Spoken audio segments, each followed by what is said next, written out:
Olá, meu irmão, minha irmã, aqui é o Diácono Luciano, novamente aqui com vocês para essa matéria de Pentateuco, onde tantas coisas nós já vimos, tantas coisas já ficaram para trás nesse nosso estudo, por isso convido vocês que ainda não são inscritos nesse canal, que estão chegando agora, por favor, se inscrevam e assim vocês poderão também ver os vídeos anteriores e estar acompanhando juntamente conosco essa matéria tão envolvente que fala sobre os 5 primeiros livros da Bíblia, que nós, cristãos, conhecemos como Pentateuco e para os judeus conhecido como Torá.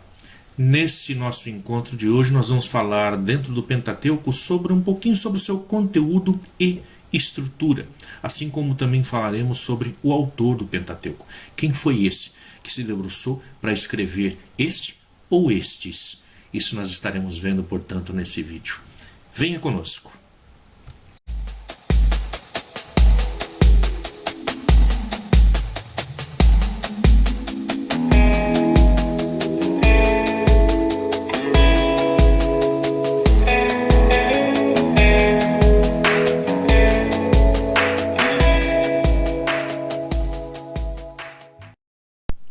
Comecemos então esse nosso encontro de hoje falando aqui um pouco sobre o conteúdo e estrutura, do nosso livro do Pentateuco, da Torá. E quando a gente fala em conteúdo e estrutura, vocês poderiam estar pegando a Bíblia de vocês aí em português, assim como eu tenho a minha também aqui. E se nós fôssemos falar de número de páginas, número de capítulos, versículos, a distribuição de tudo isso, como vai dar? Daria uma grande diferença, né? Por exemplo, se eu digo para vocês aí, abram a Bíblia na página tal, é claro que vocês não vão encontrar o que eu estou passando. Então, para nós não termos esse tipo de problema, quando eu vou estar falando para vocês sobre a estrutura, eu vou estar tomando como base essa Bíblia aqui, a chamada Bíblia Hebraica Stuttgartensia, BHS. Essa ela é em hebraico, então a Bíblia que está escrita totalmente no hebraico, na língua original em qual ela foi escrita. Todos os dados que eu estarei passando agora, todas as informações se referem, portanto, a essa Bíblia, a esse material, e não a nossa Bíblia no português, a nossa Bíblia já traduzida, e sim dessa Stuttgartensia. Vou chamá-la de BHS, é o nome tradicionalmente pelo qual ela é chamada, tá? Muito bem, então. Os 5 livros do Pentateuco, eles variam de tamanho. O mais curto deles é o livro de Levítico. Ele tem 25 capítulos, 859 versículos, 11.950 palavras, tudo isso distribuído em 51 páginas, segundo a Bíblia Hebraica Stuttgartensia. O mais longo livro é o livro do Gênesis, vocês já devem ter percebido isso quando vocês pegam para estar estudando, lendo a sua Bíblia, né? O livro do Gênesis tem 50 capítulos, 1.534 versículos, isso distribuído em 85 páginas. Já o livro do Êxodo e o livro do Números, eles são quase do mesmo tamanho. O primeiro deles, o livro do Êxodo, ele tem 40 capítulos, 1.209 versículos, 16.713 palavras, distribuído em 51 páginas. O segundo livro, então agora o livro de Números, o segundo deles, Números, ele tem 36 capítulos, 1.288 versículos. Alguns deles bem curtos, como nós podemos notar em Número capítulo 1 e capítulo 2, são bem curtinhos. Também o 26 ele é mais curto, o 39, o 29 e o 33 são capítulos um pouco mais curtos. São 16.413 palavras distribuídas em 74 páginas nessa Bíblia Hebraica Stuttgartensia. O Deuteronômio ele é um pouco mais longo que o Levítico. Ele tem 34 capítulos, 955 versículos, 71 páginas. Isso na BHS. Mas o aparato crítico supera o dos outros livros. Tem mais coisas escritas no aparato crítico, aquilo que nos indica sobre aquilo que nós estamos falando.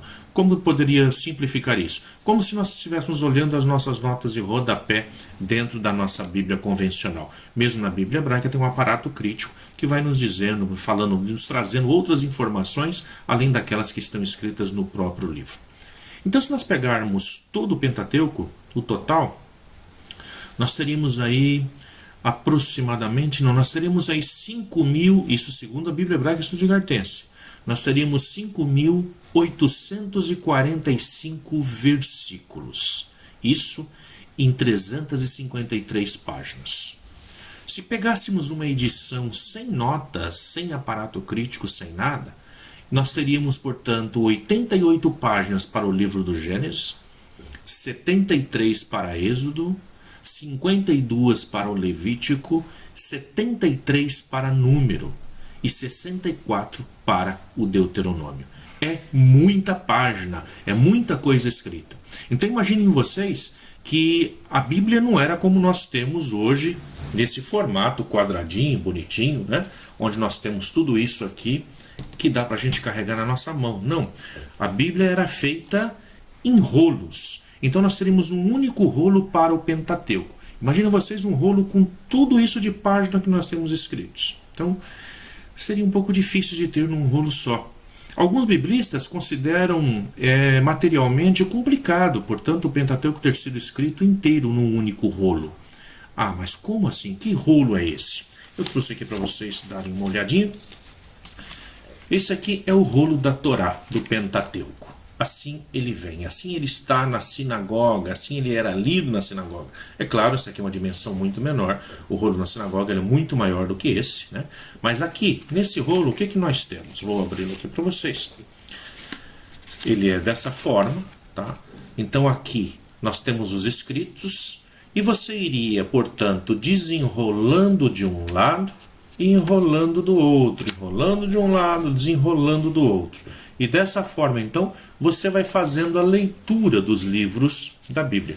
Aqui, esse que eu tenho em minhas mãos, apresentando a vocês, é o rolo da Torá, com os 5 livros, os 5 primeiros livros da Bíblia, o Pentateuco, esse que nós estamos estudando. Então, imaginem vocês ter um rolo com todas essas informações. Como seria pegar um rolo desse e abrir em um determinado momento para poder fazer a leitura do texto em que você está procurando? Então, segundo os especialistas bíblicos, seria necessário um rolo de aproximadamente 33 metros de comprimento. Impossível não seria, mas um rolo muito extenso não seria nada prático para se ler na sinagoga. E mesmo para leitura pessoal, você está abrindo isso em cima de uma mesa para estar encontrando. Imagina aquela passagem que Jesus chega na sinagoga, pega o rolo de Isaías e vai abrir para fazer a leitura de um trecho. Até nós acharmos onde está esse trecho, seria muito complicado, muito difícil aí para estar fazendo isso, né? Então, provavelmente, não se teria um único rolo, se teria 5 rolos aí, então, com a leitura de cada um desses livros distribuída entre um dos rolos. Mas também não é impossível que se tivesse um único rolo com toda a escritura, com todos os 5 livros, com todas essas informações que nós passamos a vocês. E aí vocês podem ficar perguntando assim, né? Mas o diácono ele fica contando cada uma das palavras, ele ficou contando cada um dos capítulos, dos versículos, as páginas que se tem dentro da Bíblia, pegando mesmo a Stuttgartense, que é essa que nós temos aqui, para poder fazer isso, para pegar cada passagem e contar. Não, hoje nós não precisamos mais fazer isso. Existe um pequeno programa de computador, ou um grande programa de computador, depende da versão que vocês utilizam, chamado Bible Works, Trabalhos Bíblicos. E nesse programa de computador, ele te dá a informação que você precisa. Então ficou muito mais prático nos dias de hoje para podermos fazer essas pesquisas bíblicas, né? Então, esses são alguns dados aí que eu precisava passar para vocês com relação a tamanho, essa estrutura, essa divisão dos livros do Pentateuco. Mas ainda hoje, logo mais, nós vamos estar falando sobre o autor do Pentateuco. Quem é esse autor do Pentateuco, né? Como prometido, na entrada dessa matéria de hoje, estaremos falando então sobre quem foi o autor. Toda a autoria do Pentateuco durante muitos anos, durante muitos séculos, foi atribuída a uma única pessoa. Então a tradição judaica e cristã atribuiu desde muito cedo a Torá, o Pentateuco, à pessoa de Moisés. Então teria sido Moisés aquele que escreveu. Nós temos 2 historiadores históricos, né, de muito peso dentro da história do cristianismo e do judaísmo, que vão falar sobre isso. Eles são Filon, de Alexandria, e Joséfo. Flávio Joséfo é lá de mais ou menos dos anos 60, 66 da era cristã, e ele também vai estar escrevendo sobre Jesus, vai escrever no seu livro A História dos Judeus, ele vai escrever tudo sobre isso, um grande historiador dessa época, nós já falamos sobre ele algum tempo atrás. E tanto ele como Filon, também mais ou menos da mesma época, eles vão atribuir esses livros, né, a Moisés. Então eles vão dizer que Moisés escreveu inclusive o relato da sua morte. Sim, se nós pegarmos Deuteronômio 34, versículos 5 seguintes, nós vamos ver que tem ali o relato da morte de Moisés, onde Moisés estava sozinho lá em cima no Monte Nebo, com a presença de Deus, e ele morre ali ele é sepultado pelo próprio Deus, e ninguém jamais soube onde ficou a sua sepultura. Então Moisés teria escrito inclusive isso. Bom, aí não sabemos quem foi que pegou os escritos então depois, né? Muito bem. Essa tradição praticamente é unânime durante séculos. Ela toma ao pé da letra algumas afirmações do Pentateuco sobre a atividade de Moisés como escritor. Se diz, por exemplo, que o Senhor encarregou a Moisés de escrever um livro de memórias, né, da vitória de Israel sobre os amalecitas. Isso a gente vê presente, se nós pegarmos aqui então na nossa Bíblia, eu convido vocês a fazerem isso e abrirem aí no livro do Êxodo, capítulo 17, versículo 14. Vou estar abrindo a minha Bíblia aqui agora para a gente poder fazer essa leitura juntos. O trecho vai dizer então assim: Então o Senhor disse a Moisés: Escreve isso para memória num livro e declara a Josué que hei de extinguir a memória de Amaleque de debaixo do céu. Então veja, é Deus que indica a Moisés para estar escrevendo. Também se nós pegarmos um outro trecho em Êxodo 24:4, vai se dizer também que Moisés escreveu o Código da Aliança, lá no capítulo 24, ainda do livro do Êxodo.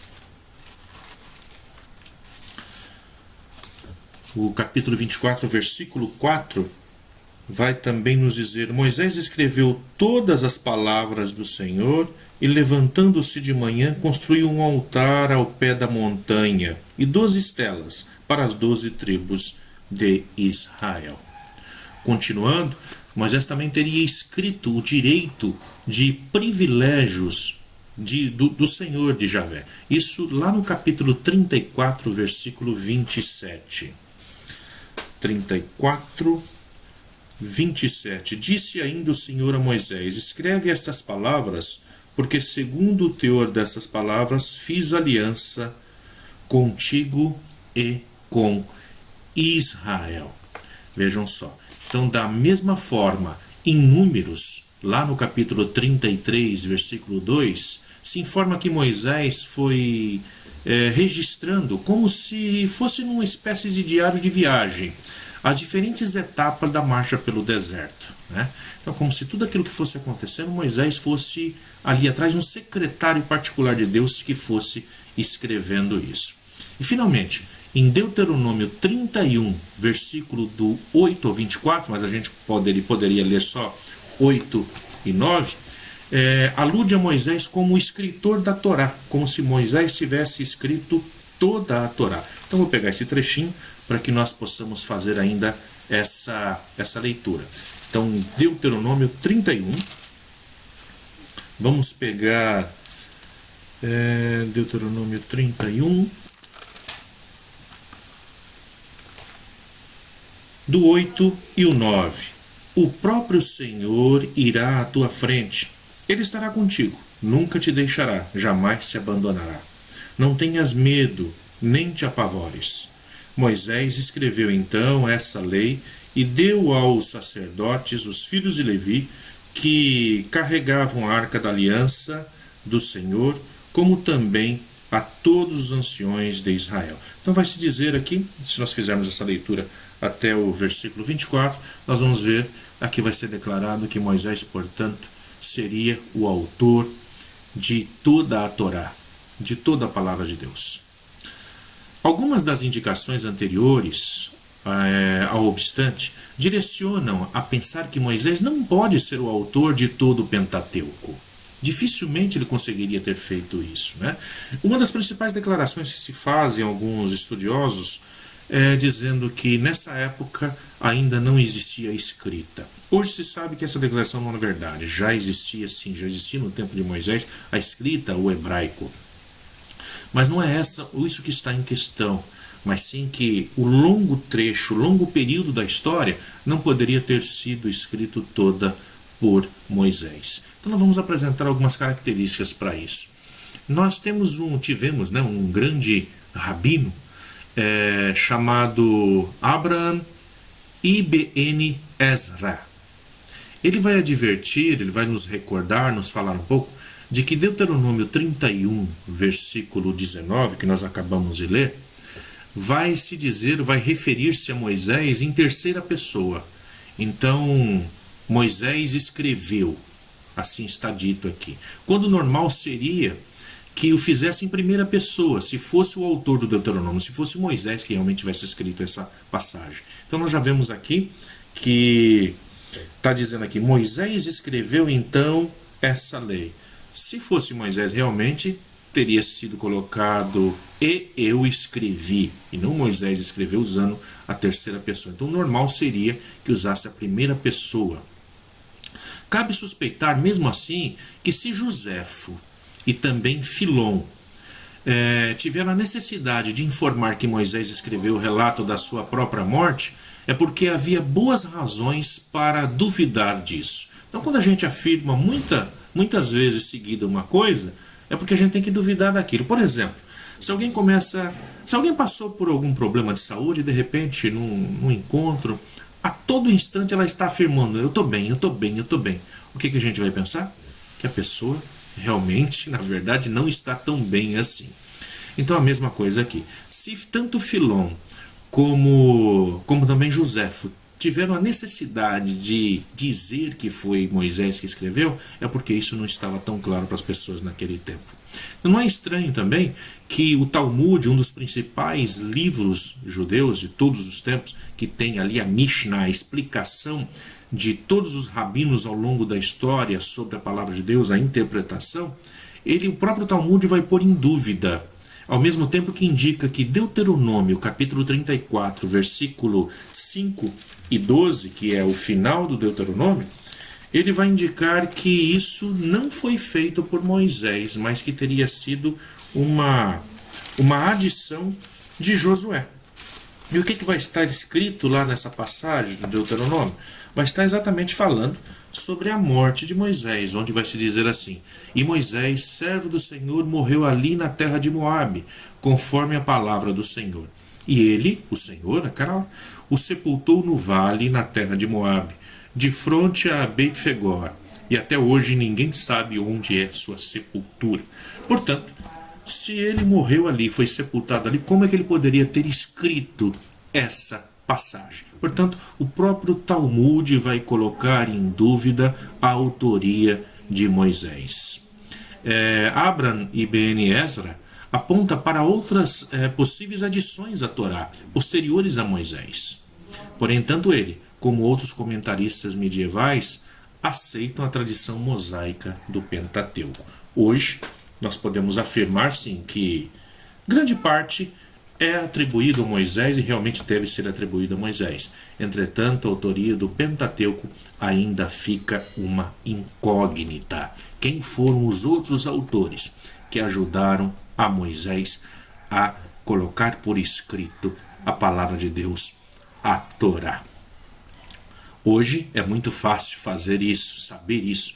A gente abre um livro e logo na contracapa já vem quem é o autor. Mas naquele tempo, aqueles que estavam escrevendo não tinham a preocupação de relatar isso. Portanto, o que fica para nós hoje é de uma forma assim figurada dizer: o autor do Pentateuco é Moisés, mesmo sabendo que outros autores se uniram a ele. Muito bem, por hoje ficamos por aqui. No nosso próximo encontro nós já vamos começar a destrinchar os próprios livros. Vamos entrar no livro do Gênesis, vamos falar diretamente sobre o livro do Gênesis. Então fique ligado, se você ainda não faz parte desse grupo, ainda não está nos seguindo e quer seguir um pouco essas discussões, vemos, nós não falamos muitas coisas técnicas, nós deixamos aqui uma linguagem um pouco mais próxima do povo, uma linguagem trazendo da teologia mais para pé no chão, para que todo aquele que seja mais simples, ou mesmo aquele que já tem uma visão um pouco mais aguçada, ainda assim possa compreender muito desse estudo. Então, se você ainda não está inscrito, se inscreva e acompanhe juntamente conosco estas aulas, essas informações. Fiquem com Deus e até o nosso próximo encontro.